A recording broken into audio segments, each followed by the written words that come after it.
come a long way from her early career in computer programming and network management. Rachael completed her bachelor's and master's degree here at UCF in 2014 and 2016. Her undergraduate work examined the socioeconomic context of mini tiendas in Salango, Ecuador. Never one for making her life easy, she pivoted into digital anthropology to conduct her master's research, and her thesis, navigating socio-technical power structures and dynamics of conflict in World of Warcraft's player versus player events, is the basis of her first peer-reviewed article published this past March in Critique of Anthropology. She began her Integrative Anthropological Sciences PhD as part of the inaugural cohort in 2018 as a UCF College of Sciences Fellow, and has since received graduate certificates in Geographic Information Systems and in Global, International, and Comparative Education. She secured over $5,000 in grant funding for this research from the Lambda Alpha National Anthropology Honor Society and the Trevor Colburn Anthropological Endowment Fund. Mentoring is an important part of her professional identity. She co-founded the anthropology mentoring program in our department, served as a student advisory member on the International Committee in the College of Community Innovation and Education, and has formally mentored 3 freshman students in UCF's Learn program. She also served as a judge in the Anthropology and Social Sciences category for the Global Undergraduate Awards, a nonprofit organization located in Ireland that holds an annual competition for undergraduate papers. If you have an outstanding undergraduate research paper, she wants me to tell you that they are accepting submissions until tomorrow. So follow up with her. Since she has also been an instructor of record here at UCF and at Valencia for the past 7 years, where she completed and received 6 instructional certifications. She has given a variety of guest presentations and workshops, been invited to participate in panels at UCF's Global Achievement Academy and in Valencia's Peace and Justice event, and presented her research at numerous national and international conferences in anthropology, education, and Latin American studies. She plans to continue teaching anthropology in the future.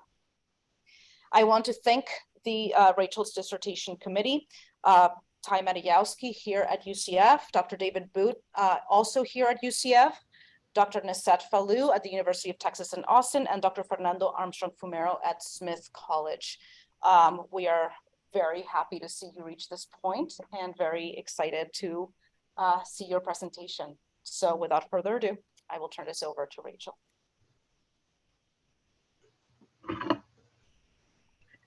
Hello, everyone, and thank you for being here. And I will share the screen now. And hopefully everyone can see and hear me okay. All right, so today I'm going to be discussing my dissertation research conducted at the Universidad de Oriente in the Yucatan Peninsula. And it's called They Dare to Continue: Identity, Challenges, and Coloniality of Distance. So we don't have much time. I'll drive straight to the point here. The statement of the problem is this: when we're talking about education, we are still struggling with the legacies of the colonial and imperial eras, and we are still seeing impacts of these legacies in processes of education. The focus of this project is on Indigenous students and how they're excluded from a lot of these educational processes, systems, and services because of different aspects of the colonial legacy that I'm going to get into in a little bit. The way that we're approaching this project today is that there is an attempt being made worldwide to improve these systems, these structures, to expand access to students from all walks of life. So there's basically 3 different ideas about how to do this. The first idea is to take what we currently have and expand it. This would be through things like diversity and equality initiatives. This would be through things like affirmative action, through things such as training Indigenous language speaking teachers to train them and employ them in public school systems. The problem with this is that it's not really changing anything. It's just kind of expanding and replicating the existing structures that have already proven to be exclusionary and marginalizing. Another option is to create new systems, which is, I'll talk about in a little bit, but this is basically what we're going to look at with intercultural universities, the idea of integrating both Western scientific disciplines and approaches with indigenous knowledges and traditions, such as language, such as oral history, such as worldviews and mythologies handed down, and integrating these two into a formal education system, thereby bringing the value of indigenous systems into the same sort of plane as is currently held by Western and scientific educational systems. The last option I won't really talk about today, that's a whole nother dissertation topic, is the idea of delinking systems, of completely refusing to even engage in these systems and processes of education. So this would be, for instance, founding the Universidad de Tierra in Chiapas, which is completely grassroots, community-based, does not get a state accreditation, does not interact with state systems of education at all. So these are the three main stances of how to go about approaching this problem. And of course, today my focus is on higher education. I'm looking specifically at college in Mexico. So these are two examples of existing intercultural universities. On the left of the screen, you have the Universidad Veracruzana Intercultural. And this is a new intercultural university that was founded within an existing public institution. It is an autonomous university, which means that it is free from political control, which is something that is a little bit important that we'll talk about later. On the right-hand side is the one in Quintana Roo, which just, both of these opened their doors around the same time as the MyField site in the early 2000s. And the interesting thing about intercultural universities is that it does actually have systems and processes in place to engage with the community. So for instance, students are required to have things such as local indigenous elders on their committees.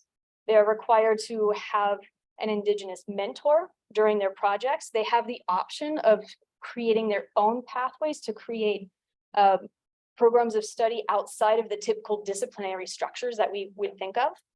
And they also have elders from the community sitting on hiring committees. They also employ elders as instructors, giving them the same level of prestige and recognition as a typical professor would receive. So in this way, they're blending and they're merging these two different ways of being.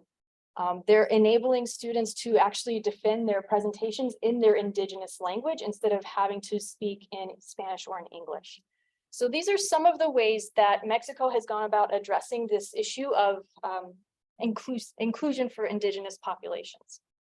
So my research question is, how does identity affect Maya college students' ability to successfully complete their degrees at UNO?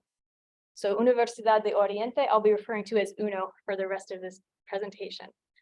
But to order this question, I broke it down into three smaller pieces. What does access look like for Maya college students? How do these processes affect their sense of identity?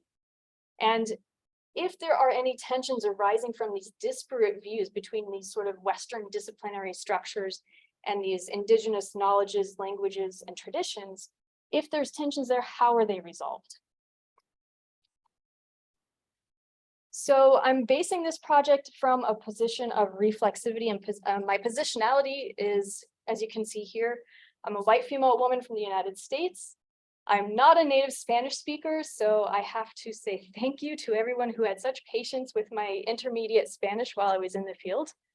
I am a first-generation student, and so because of who I am and how I'm going about this project, I have to acknowledge that while this work may not actually be able to further break down these processes or systems, I do hope that this information can be useful in making visible how these processes and systems are affecting students, which can maybe then be used to help improve their experience and help them stay in school longer.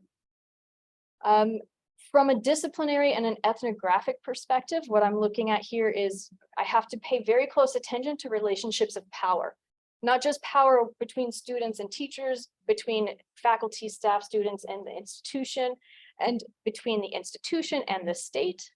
as well as between myself and my relationship to all of these different stakeholders, and make sure that I'm doing so in a way that I'm aware of the histories and the legacies and of all of the, I guess you could say, privilege, but also baggage that I'm bringing into this project because of who I am and where I'm coming from. And for those of you familiar with anthropology, I have to acknowledge that anthropology has had a hand in a lot of these colonial legacies. In fact, in the Yucatan region, anthropology has actively constructed this thing we call Maya.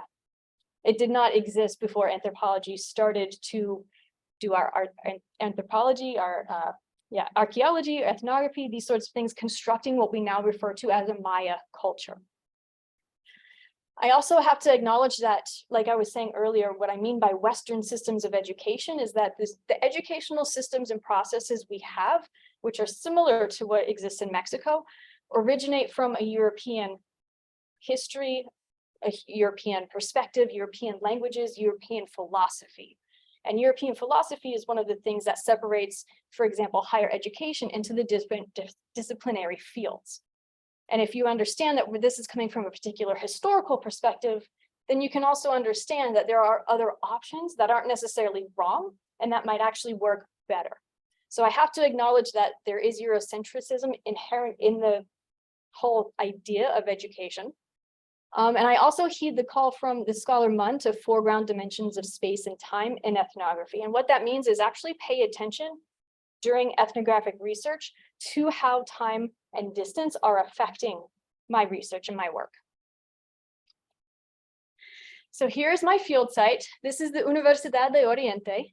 It's located on the outskirts, on the northern outskirts of Valladolid. And yes, I did put the university pet front and center because Gatuno always steals the show. Gatuno, his name Gatuno. So here you can see the front entrance to the university. In the lower right corner, you can of course see the students paying tribute to the university pet, and he is receiving them gracefully, as is his right. He's sleeping under the bench there. So Mr. Gatuno gets plenty of attention, food, water. You can see students picking him up, carrying him around between classes. And then on the other side, in the left corner, you can see this is what a typical classroom looks like. Classrooms are fairly small. They all have ceiling fans going at high speed, windows wide open, so you do get a very strange assortment of bugs in the classroom, especially in the evening. But the important things regarding my research I want to note about the university. One, it opened its doors in 2006, so it is still a relatively new university. When it opened, it had 3 programs. It had gastronomy, tourism development, and Maya language and culture. And the interesting part about this university is that it is not an intercultural university. It is a public university, so it's administered by the state. And this means that the state and the ruling political party actually has the power to hire the rector in charge of the university. And even though I won't get too much into it in this presentation, that has led to a little bit of upheaval and a little bit of tension between the identity of the university as driver of regional economic development, but it has an intercultural mission. I heard over and over during my research that the mission of UNO was to promote, protect, and preserve Maya language and culture. So what we're going to be discussing today has in part to do with the tension between these 2 identities. And even though this is a tension on the institutional level, it is felt by students even coming into the programs. So this is felt throughout all of the different levels of the university. So my research, briefly, I won't bog you with details. Preliminary research started 2018, 2019 with some geospatial analysis that performs a very important feature of being a foundation of my work, but I won't get too much into that in this project. COVID really put a hamper on this project. The restrictions from COVID hampered me for about a year, delayed my research because even after the lockdowns were lifted, the travel restrictions were not. So I had the unfortunate pleasure of sitting at home for a year watching my research not get done. I finally got into the field in May of last year, and I stayed there until the end of November.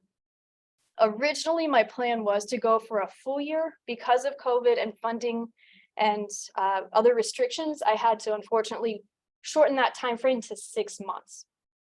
And this has had an impact on my research. You can see here in the bottom, these are the student respondents to my survey, and you can see there is a very definite, let's say, not an even distribution of responses. We have quite a few students from the tourism development program, 17, but they're all first year. And then we have students from the Maya language and culture program, which is a bit more evenly distributed. But I had one gastronomy student and no students from any of the other degrees. So one way that this COVID has really hampered my fieldwork was restricting my time frame to be able to recruit participants. Okay, so the rest of this presentation, I'll talk about my results and findings. So finding number one, geographic access. Looking at the ability of students to actually get themselves to campus. I was not expecting it to be quite such a hurdle. I found out it was a big problem. So if you look at the map over there on the left, you can see the 2 circles I've outlined. That green circle represents an approximate hour travel time. The stars represent where students live. Some of those are quite a distance. Some of them are only 2 hours. And if you're familiar with the region, you know that the main highway running through makes travel pretty easy. And there's a really good bus system in Yucatan, especially because there's so many tourists. There's a lot of buses running, for example, from Tizimin, which is the top right star, down into Valladolid. So students living in Tizimin, even though they live outside the circle, they still have a consistent bus schedule that enables them to have access to the university. The problem becomes all these other little stars that don't live on or near the highway. The roads are bad, the buses are either inconsistent or only once or twice a day. And travel can be really difficult for students when they're trying to get to UNO on a daily basis. This is further complicated because UNO does not have student housing. I'm not sure if that's something they're looking to address in the future, but right now it's a small university. Most of the students do live in either Valladolid or Tizimin. So there's not really at present a need for student housing, except of course, as I'll explain, for the students living in the outskirts who are also the students who are more likely to speak Maya and to have parents who are farmers or who migrate for work. So here Juan explains that living in his community, they have no running water, they have no electricity. And when the COVID pandemic hit and distance learning started to occur, all classes moved online. He's explaining how his father had to save money to buy solar panels so that they could have internet access, and then they had to buy cell phones. But there's 6 children in school, some are in university, some are in public school. So the problem then becomes, well, if you have one cell phone in the family, how can everyone be taking classes at the same time? So this is an example of how distance affects students, because not only are they geographically distant, but they're also distance from infrastructure services. Things like good roads, running water, electricity makes it very difficult for them to be able to interact online. Even though distance learning has mostly ended, a lot of teachers still use online platforms for things like submitting homework, checking grades, some posting lectures. So even though, again, distance learning is over, there is still an online component that these students are still having to address when they're taking classes at UNO. In addition to the geographic aspects, there are economics of access as well. So Juan and Maria here are explaining that because they're not from Valladolid, it's not only that they don't have the funds to travel maybe, but it's also that everything is increasing in price. There is a long-standing tradition of people in this region migrating for work. A lot of them go to Cancun, which is a big tourism center. You might have heard of it. When COVID shut everything down, not only do they have all of these additional expenses as far as internet, cell phone service, but they also didn't have the wage labor coming in. So here, students who are living outside of the sort of center of this region have problems not only economically and geographically, Another aspect of this is that there aren't really part-time jobs for them there. If you're living in a city, it's a little easier to pick up a little bit of part-time work evenings and weekends to help supplement your income. Not the case for students living in these communities. Now, a lot of these communities actually fared very well during COVID if you don't consider the economic aspect, because they have subsistence farming, they're outdoors and fresh air. So quality of life didn't necessarily suffer, but you can see how the mechanics, I guess we could say, of a European modern system based on capitalism and valuing education can really be problematic for them to access during this time. Here, Maestra Eliana is explaining that, like I just said, there's this expectation for young people to migrate out and look for work. However, women are expected to stay at home, be housewives, be mothers, and care for the household. Here she's explaining that when young women from communities want to study, they face not only the expectations that if they do leave, they would be going to earn money, but they're also having to fight against their familial expectations and desires for things like grandkids, right? And it's really important what she says, that students are stubborn and want to continue studying. They dare to continue. So they're going against these expectations of their family. And by choosing to study at UNA, whether they're young women or young men, what they're also doing is they're cutting their family off from that additional source of income from migratory work. So in effect, they're costing their family double.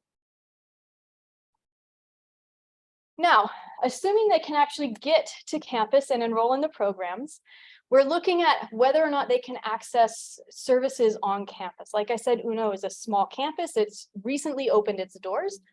Fernanda explains that sometimes there's no toilet paper in the bathrooms. There are no sanitary napkin dispensers. She said it would be great even if they could just put a vending machine on campus where they could buy things like this, where they could buy maybe a little bit of aspirin for when they have a headache. Dr. Santiago is also explaining that the students are having a lot of mental health issues, because even though students in communities fared a little better during the pandemic lockdown, there is still, like we see around the world, and I think in this country as well, there is still a lot of mental health issues regarding depression and anxiety, especially surrounding social interactions. So in some ways, reopening the campus has been helpful, but in other ways, it has also, again, increased the burden, not just for students from communities, but for all students at university. Here, Maria explains that she has friends in her classes who have to choose between purchasing travel to get to their class or purchasing food for the day.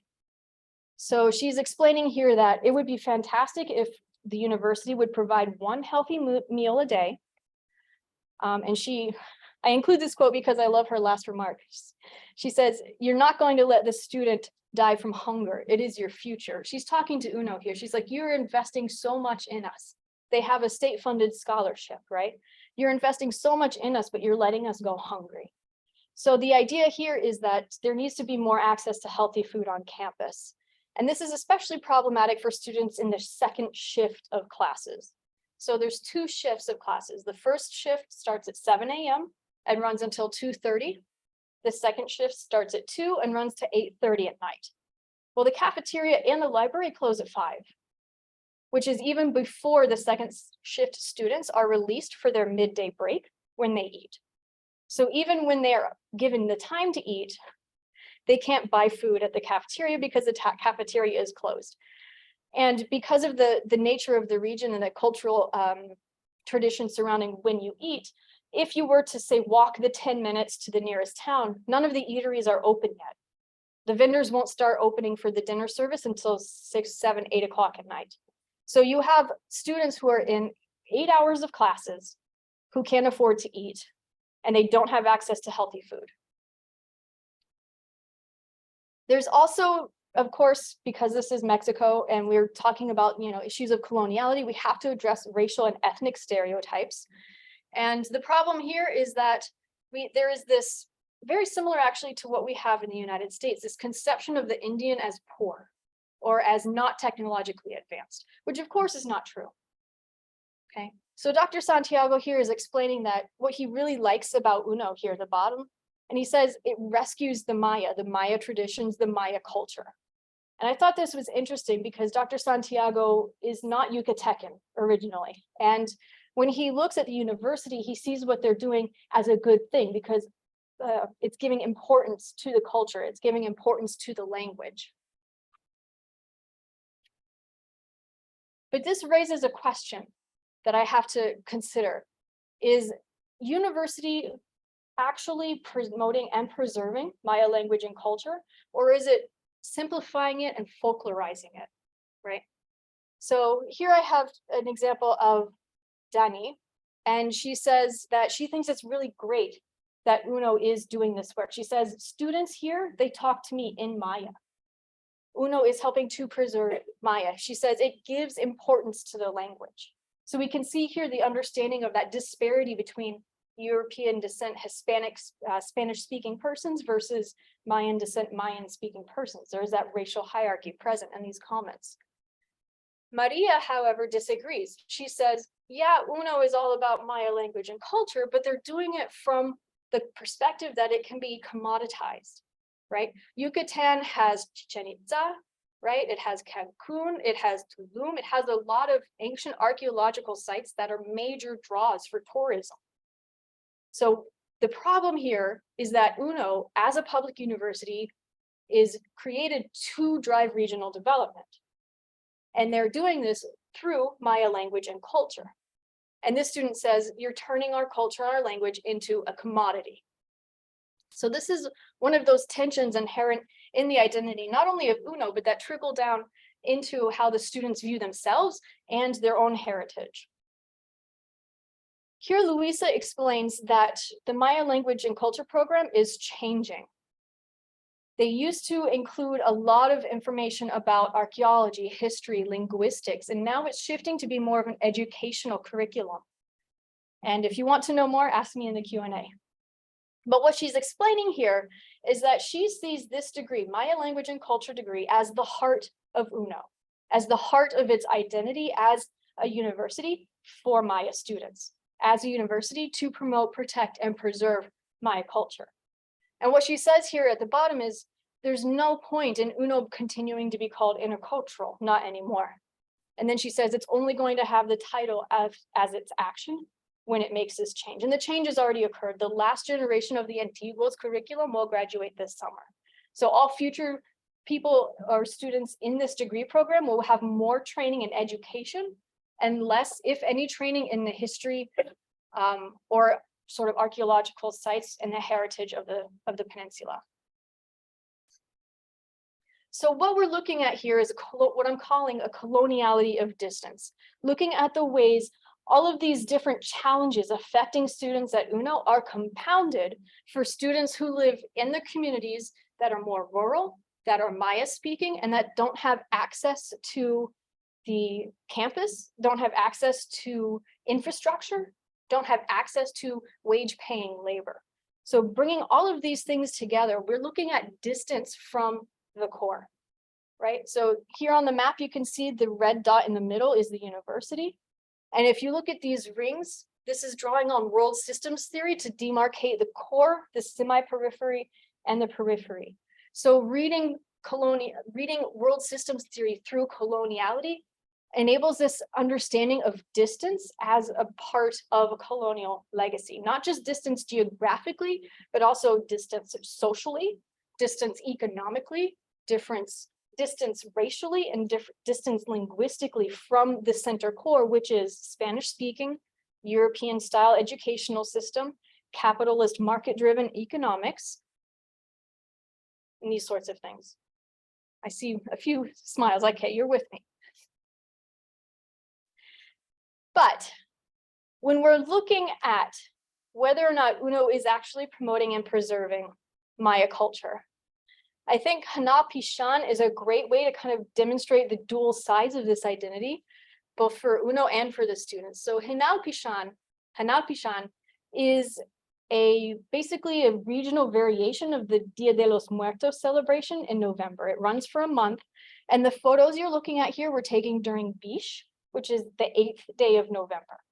So on the left, you can see that all day students spent time building altars for the dead, decorating the altars, in the corner kind of blocked by the tree, you can see they've started a fire. They're cooking tortillas on a stone there.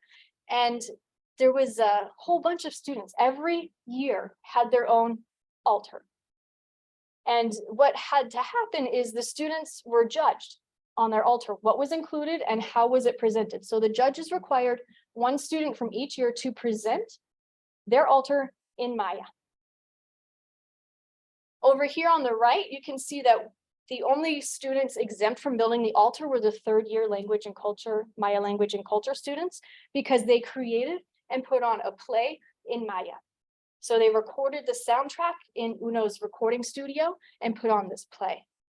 So what we're looking at here is basically you can interpret it in two different ways. Either this is folklorizing because you're emphasizing all of the quote unquote traditional expected things. Maybe that would make a great display for tourists, don't you think? Look at these beautiful altars, right? But on the other hand, students are actually learning to speak Maya. They're learning how to construct altars. They're learning how to cook tortillas. They're learning how to build fires on campus. Yes, there's fire on campus, right? So in these ways, it is in fact promoting and preserving Maya culture and language, because what they're doing is they're learning these skills that have been handed down for generations, right? And the idea of this play is this is new art. This is actually creating something authentic, something culturally and linguistically authentic, right? And of course, we all know that when you're creating something, you're also learning something. So here we can see that Uno is trying to balance these dual expectations.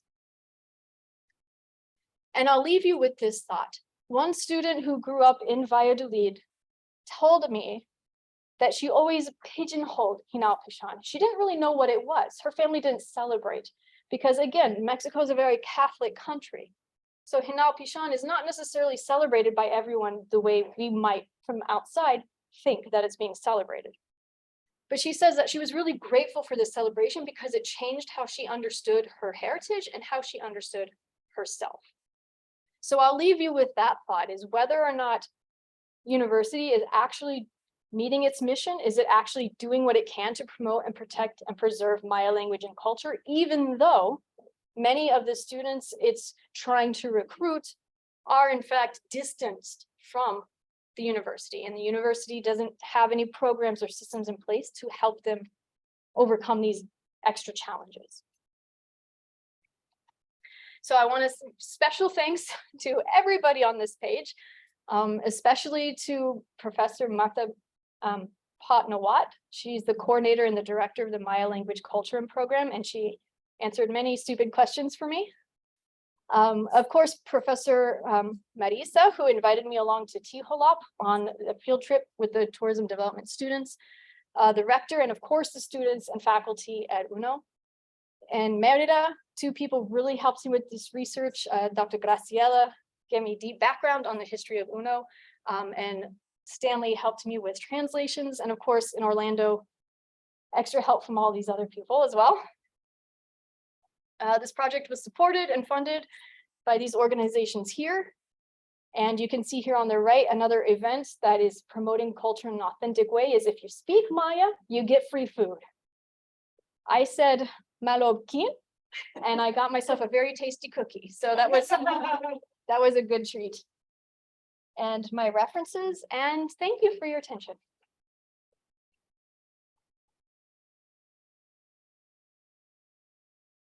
And I guess stop sharing now and go question and answer. Yeah, we're moving into questions and answers. We can take Okay. questions from both of our audiences. So Yeah. On that person. I think you've sort of answered it throughout, but do you see any parallels that happen where the students who are wanting to attend because they're Maya culture, but then being taught about their own culture? This came up quite a bit. Yeah. It came up a lot. And one of the things I liked was that they all were grateful because they do think their culture is important and they do think that it should be taught. And they enjoyed learning about things that I had one student explain to me. He's like, it's strange because you're from another country and you know more about my culture than I do, right? Because there's no books in Maya, in the Maya language, or Yucatec, I should say, excuse me, Yucatec Maya, there's many dialects. But having access to books in their language, having access to education in their language, this is something that is just now starting to become a little bit more normal or commonplace. So most of the students I spoke with were actually very happy with most of their classes. There were also students who were not happy at all because they viewed even the classes themselves as a form of tourism, as a way to commodify their culture. Because of course, in a university, the classes are geared toward getting you prepared for a job, right? So they would think about, well, how can you use your knowledge of Mayan language and culture in your career? How can you commodify it? How can you, start a business based off of it? So the big programs here, such as gastronomy and tourism development, use Mayan language and culture all the time in entrepreneurial ways. So most of the students were quite happy that it was even on the board. The older students who had been there for a few years started to have more of the critiques, and they're like, well, it shouldn't be done this way, it should be done this way, it should include more language classes, less, classes about other cultures, these sorts of things. Yeah. So I have an online question for you. Dr. Harris asks, how does the university and or its professors address the fact that, as you explained, Maya culture is a construction of primarily anthropological research? They do this in a couple of different ways, and it depends on who the instructor is. So there are some instructors who are Maya speaking themselves, who are from some of these more rural communities, and they approach it from a place, I don't want to say more authenticity, but more awareness of the subtle implications of power relationships and how things are constructed and how things are seen both within their traditional, shouldn't say traditional, within their local communities, but also on, the more institutional or state level. Some professors from outside take a very anthropological view of it, and they explain, this is what it is, this is what happened, this is why it's this way, it is what it is, how can you change it? So they're both working in different ways to sort of deconstruct not the idea of Maya language and culture, but the hierarchy that comes with it. Students themselves would be referring to themselves as Maya. So it's kind of an interesting thing to see as an anthropologist from the outside, having read all this literature, to see how they've actually kind of grabbed onto and accepted this Mayan identity in certain spaces. I can't say this is the case all the time, or for example, when they're at home in their home communities, I don't know that they refer to themselves as Maya there, but on campus, they always differentiated between us as Maya, which usually meant Maya speaking. It didn't usually mean from a community. Mayans define themselves sort of by whether or not they're able to speak the language. All right, I hope that answers your question. I have one more online question. Are students given the opportunity to be on leadership boards to shape UNO alongside board members? Great question. To my knowledge, no. But as I mentioned earlier, UNO is actually under the purview of the state, and the state has the power to appoint a new rector. And in the, I believe, early 2010s, there were some protests and some uprisings that actually got the rector booted. Changing politics have an effect, and like in other parts of Mexico, for example, Ayotzinapa 43, which you may or may not have heard of, there is a long, strong tradition of student protest in Mexico, and this occurs at UNO as well. Whether or not it's actually making any real change is a whole nother issue, because again, we're looking at these systems and these processes put in place. But students do have a voice, and they are not scared to use it. Yeah.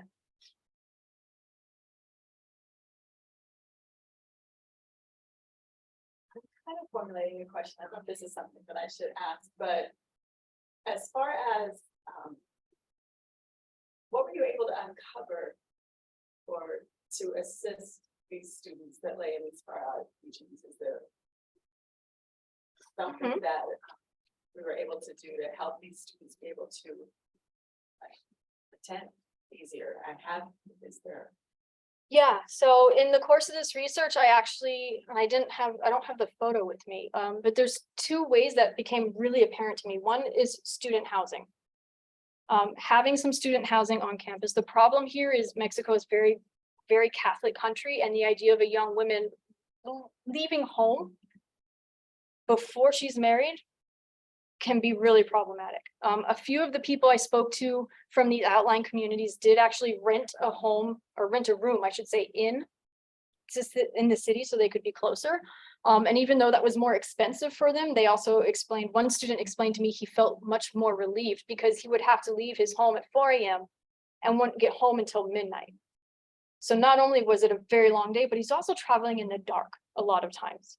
And that made him really worried because he's walking next to highways, there's cars driving around. He'd have to go through a lot of wooded areas, right? So there are animals as well.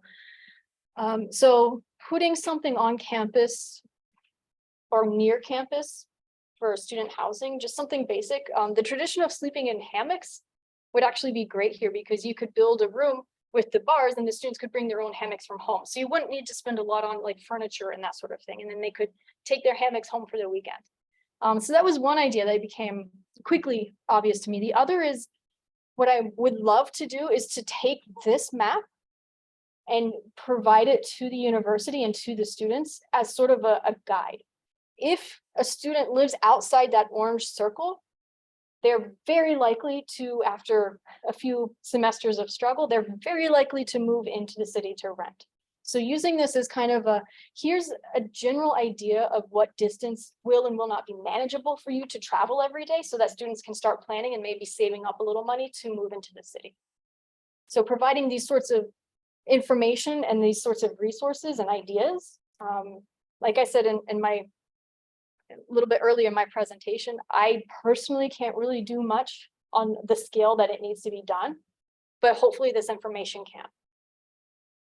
Yeah. So I have a comment from Jerónimo Vasco, who is a student at UNO. And he says, just a comment, our maternal language is what makes us better people, because if we do not understand the importance of our language, our life would have no meaning. Maya language is loving your identity and that of our ancestors.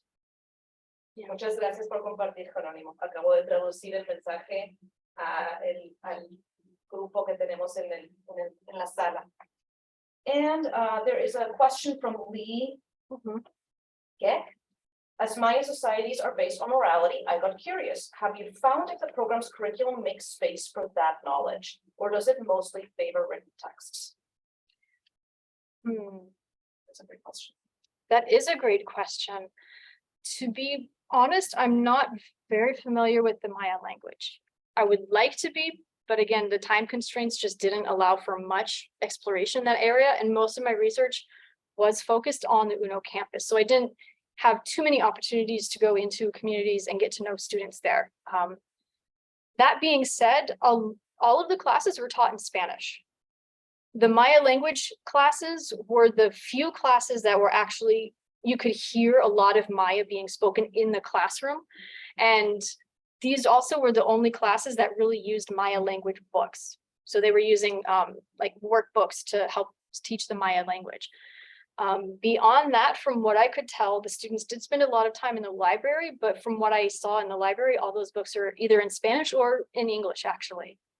So language is something that needs to be addressed, and that's one reason the students are really upset with the change in the curriculum, because the Antiguo's curriculum was designed to train Maya language translators. The problem is that under the general law of linguistic rights, there were supposed to be a lot of jobs for official translators for translating documents and official forms into indigenous languages, but those jobs never actually materialized, which is why one reason why the program is being shifted into more of an educational track. So language is still very much a problem, but UNO is gaining and is acquired regional prestige for being the go-to place for Maya language resources, most of which is because of this Maya language and culture program. Yeah, I hope that answers your question. Thank you. Great question. I was a little taken back when the students were saying that they were actually learning more about their culture on campus than in their villages, their originating villages.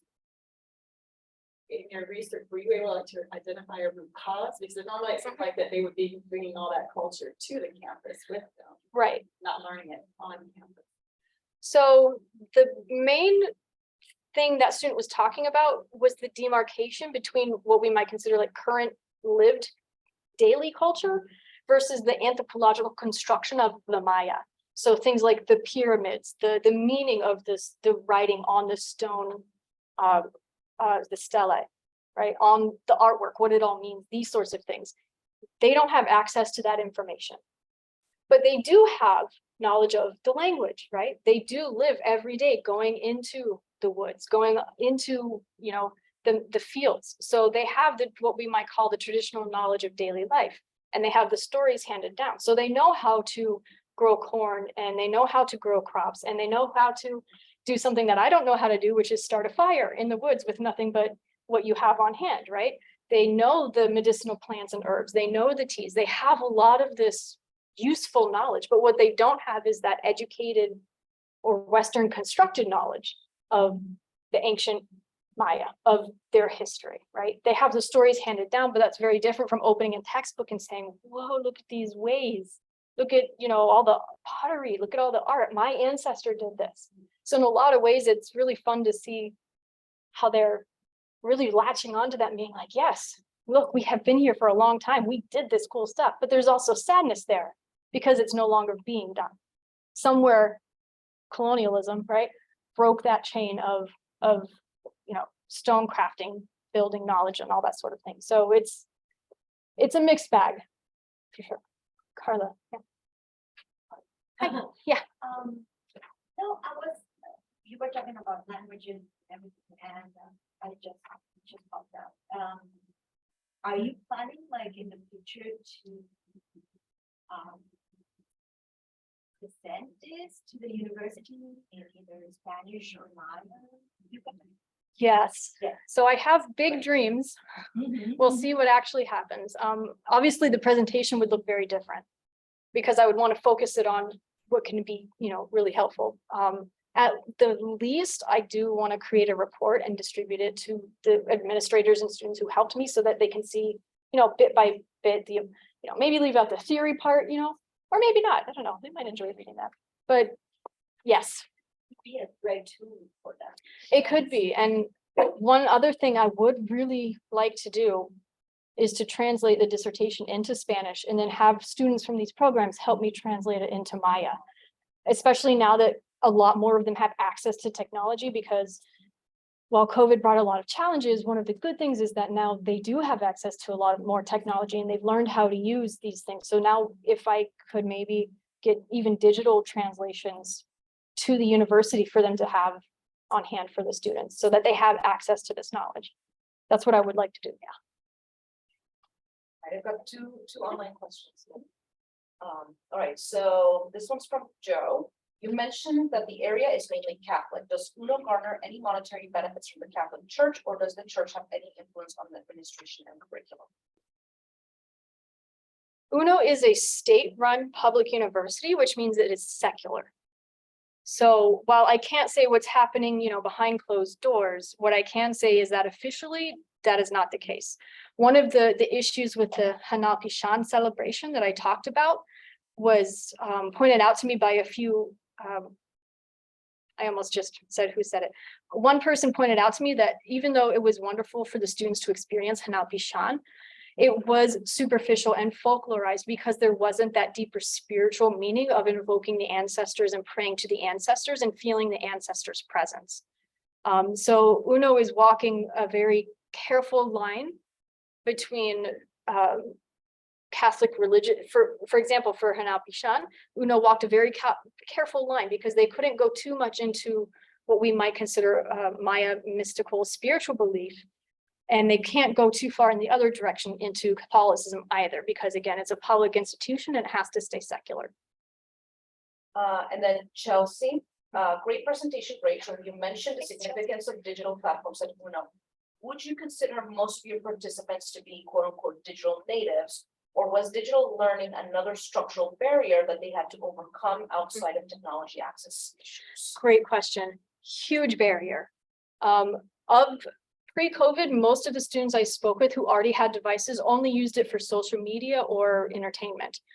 They didn't really know how to manage files. They didn't really know how to use programs that weren't visually sort of clickbait, I guess you could say. So yeah, learning how to use the programs and the software was a big hurdle, not just for them, but also for the teachers. And part of the reason for this is because before this, again, they didn't have access to these. And then when COVID happened, before the university managed to kind of cohese a digital plan, each professor used what worked for them. So students had to learn, for example, Zoom for this professor and Google Meet for this professor and Teams for this professor or something else. So they not only had to learn to use these platforms, but they had to learn to use a lot of them.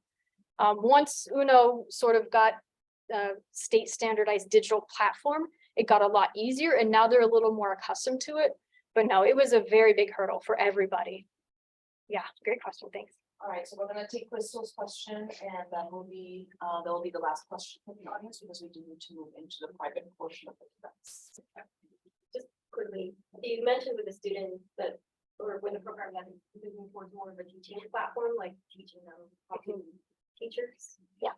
Is there an expectation that they're going to go back to their main living areas and teach, or is there expectations to stay within the city and be a teacher? So this program is going to teach them how to teach in Maya. Okay. So it's helping them develop activities in Maya. The problem here is there's another educational system called Colegio Normal, which is basically a teacher institute, and they teach teachers. And you can't get a job in public education unless you have a degree from the Normal.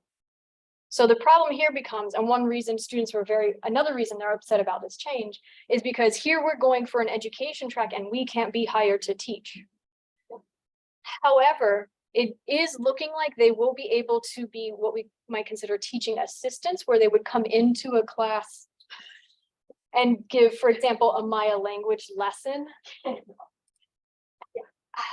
But again, here you can see that replication of that racial power hierarchy, right? Because here again, we're not permitting Maya speaking students holding a degree from UNO is referred to as the Maya University to be the prime teacher in the classroom. So there is a lot of, when I was there was a lot of insecurity and ambiguity. A lot of students actually enjoyed the program. They liked the program. They have nieces and nephews that they were testing their activities on. They would go once a week. They were required to go to a primary school and assist a teacher in the classroom and do an activity with the younglings. We'll see where it goes. Like I said, the last year that's graduating this year is the previous curriculum. So the new graduates will have a bit of a challenge. Yeah.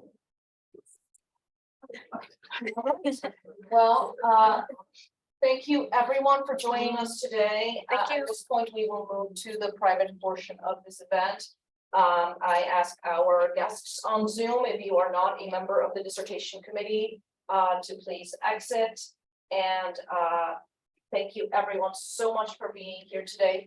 Congratulations, Rachel. I think it's Thank you all. Good job, well done. And